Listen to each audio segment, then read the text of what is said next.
दोस्तों आज के वीडियो में आपको रैंडम फैक्ट्स बताए जाएंगे जो आपको हैरान कर देंगे। तो स्टार्ट करते हैं काउंटडाउन। नंबर 1, बहुत से जानवर ज़लज़लों की पेशगोई करने के काबिल होते हैं जिनमें एक्यूरेसी लेवल मुख्तलिफ होता है, लेकिन इनमें सांप सबसे ज्यादा काबिल एतमाद है जो 75 मील यानी 121 किलोमीटर दूर से ज़लज़लों को महसूस करते हैं। इससे भी ज्यादा मुतासिरकुन बात यह है कि वो ज़लज़ले के वाक़या होने से 5 दिन पहले ही ये सब महसूस कर सकते हैं। जब सांपों को ज़लज़लों का एहसास होता है तो वो अक्सर अपने बिल छोड़ देते हैं, चाहे दर्जा हरारत बहुत ज्यादा ठंडा ही क्यों ना हो। नंबर 2, कैंगरूज हॉपिंग के दौरान यानी जैसे वो उछल उछल कर चलते हैं तो तवाजुन के लिए अपनी दुम का इस्तेमाल करते हैं। लिहाजा अगर आप उनकी दुम को ऊंचा कर दें तो उनका तवाजुन नहीं रहेगा, वो गिर जाएंगे।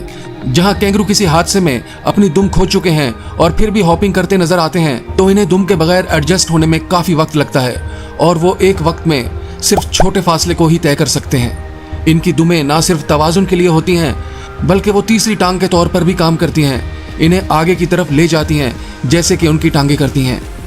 नंबर 3, औसत फर्द हर घंटे में तकरीबन 1 औंस यानी 30 मिलीलीटर थूक पैदा करता है। एक दिन में 720 मिलीलीटर जो कि सालाना औसतन 69 गैलन या 263 लीटर बनता है। औसत आलमी मुतवक्का उम्र तकरीबन 72 साल है। इसका मतलब है कि एक इंसान जिंदगी में औसतन 4968 गैलन यानी 18,936 लीटर थूक पैदा करता है। ये 50 बाथ टब भरने के लिए काफी है।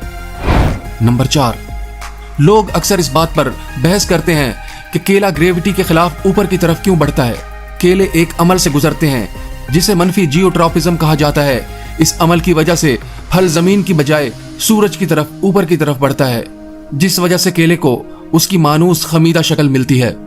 नंबर 5, कुतबी रीछ आर्कटिक में यानी पानी के ऊपर जमी बर्फ पर रहते हैं। औसतन जवान कुतबी रीछ का वजन 500 पाउंड यानी 227 किलोग्राम होता है और हर खाने में अपने कुल वजन का तकरीबन 20% खाता है। लिहाजा कुतबी रीछ को एक बार में तकरीबन 100 पाउंड यानी 45 किलो खाने की जरूरत होती है। एडली पेंगुइन का वजन तकरीबन 10 पाउंड होता है, इसलिए कुतबी रीछ को पेट भरने के लिए एक टाइम में 10 पेंगुइन खाना पड़ेंगी।